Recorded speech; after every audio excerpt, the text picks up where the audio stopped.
Ladies and gentlemen, in the gallery today is Lieutenant General Lawrence Snowden.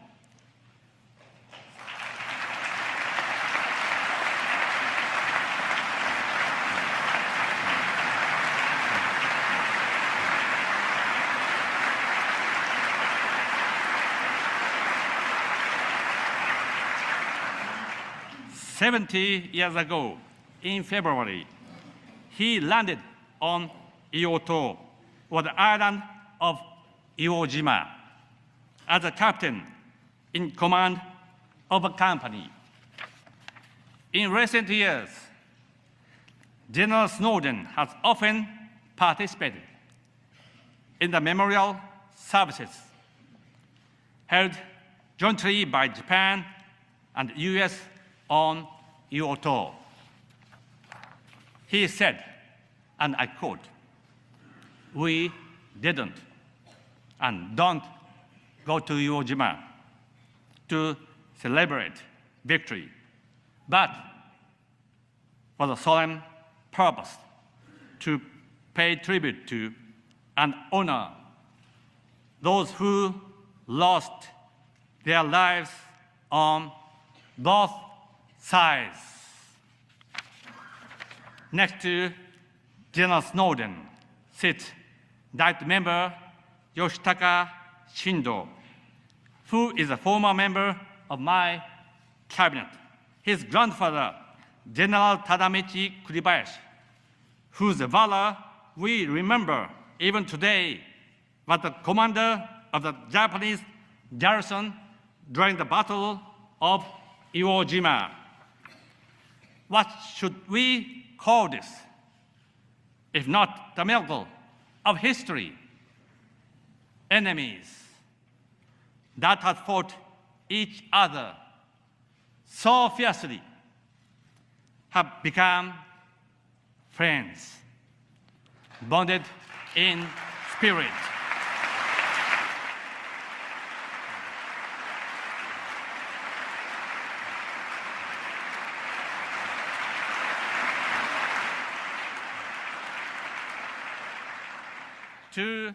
To General Snowden, I pay tribute to your efforts for reconciliation.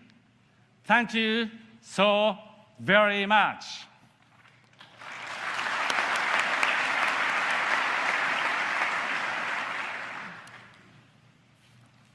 Post-war, we started out on our path,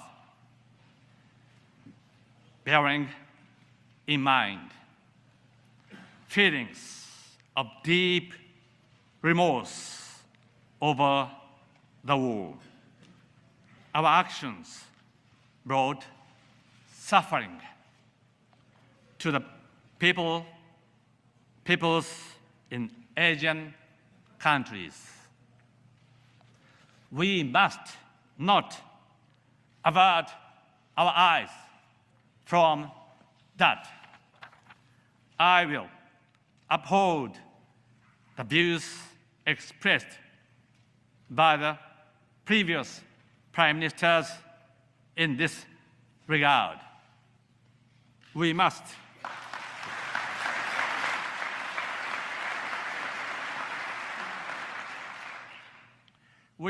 all the more contribute in every respect to the development of Asia. We must spare no effort in working for the peace and prosperity of the region, reminding ourselves of all that we have come all this way. I am proud of this path we have taken. 70 years ago, Japan had been reduced to ashes. Then came each and every month from the citizens of the United States gifts to Japan, like milk for our children and warm sweaters and even goods. Yes, from America, 2036 goods came to Japan. And it was Japan that received the biggest benefit from the very beginning by post-war economic system that the US has fostered by opening up its own market and calling for a liberal world economy. Later on, from the 1980s, we saw the rise of the Republic of Korea, Taiwan, the ASEAN countries, and before long, China as well. This time, Japan too devotedly poured in capital and technologies to support their growth. Meanwhile, in the US, Japan created more employment than any other foreign nation, but one coming second only to the UK. In this way, prosperity was fostered first by the US and second by Japan. And prosperity is nothing less than the seedbed for peace, involving countries in Asia Pacific whose backgrounds vary. The US and Japan must take the lead. We must take the lead to build a market, fair, dynamic, sustainable, and is also free from the arbitrary intentions of any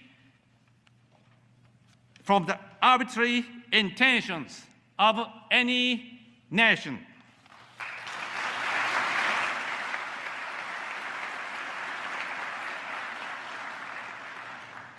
In the Pacific market, we cannot overlook sweatshops or burdens on the environment, nor can we simply allow free riders on intellectual property.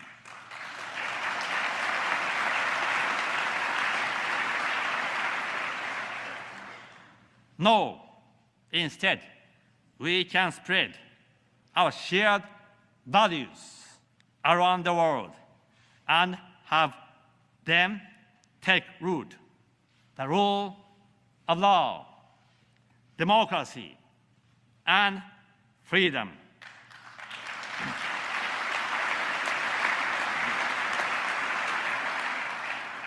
That is exactly what the TPP is all about.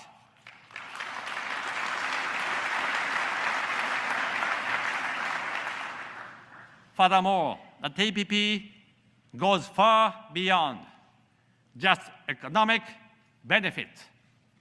It is also about our security. Long-term, its strategic value is awesome. We should never forget that. The TPP covers an area that accounts for 40% of our economy and 1/3 of global trade. We must turn the area into a region for lasting peace and prosperity. That is for the sake of our children and our children's children. As for US-Japan negotiations, the goal is near. Let us bring the TPP to a successful conclusion through our joint leadership.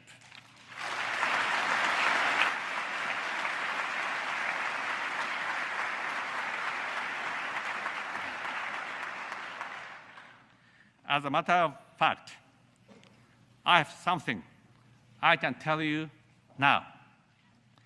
It was about 20 years ago. The GATT negotiations for agriculture were going on. I was much younger and like a ball of fire, and opposed to opening Japan's agricultural market.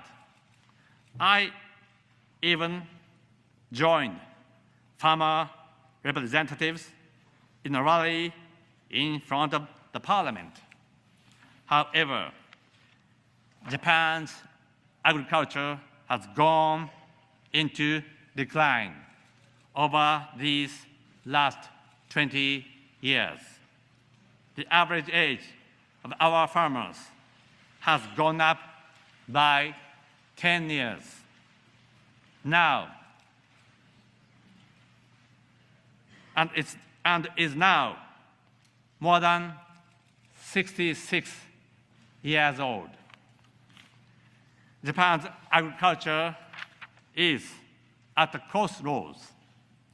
In order for it to survive, it has to change now.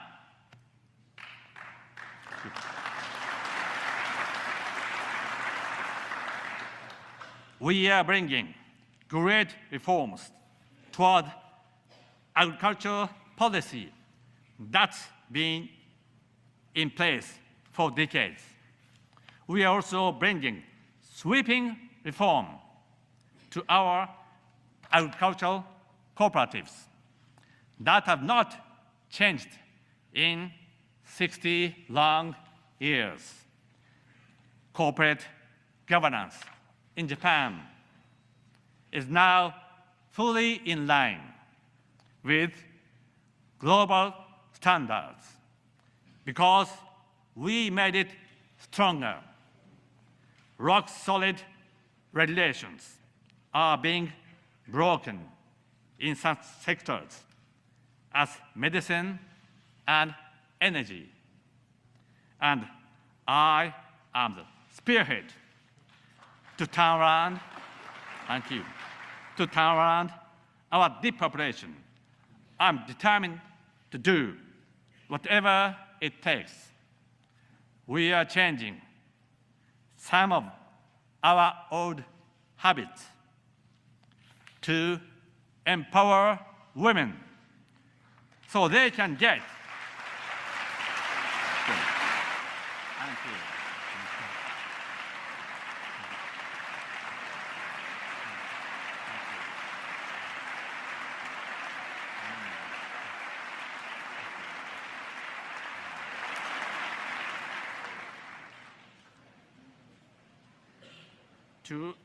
To empower women so they can get more actively engaged in all walks of life. In short, Japan is right in the middle of a quantum leap. My dear members of the Congress, please do come and see the new Japan, where we have regained our spirit of reform and our sense of speed.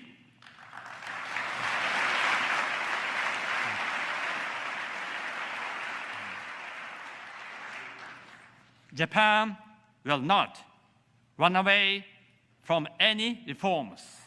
We keep our eyes only on the road ahead and push forward with structural reform. That's Tina.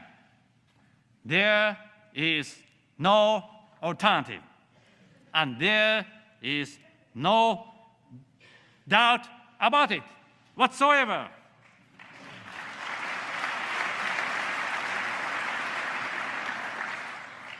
My dear colleagues, the peace and security of the post-war world was not possible without American leadership. Looking back, it makes me happy all the time that Japan of years past made the right decision.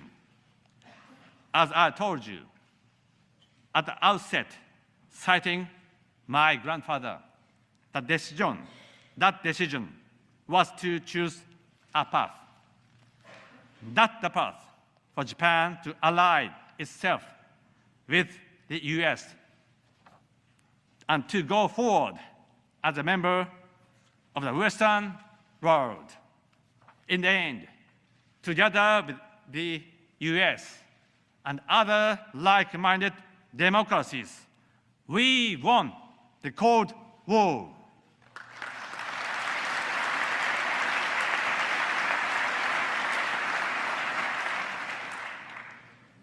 That's the path that made Japan grow and prosper. And even today, there is no alternative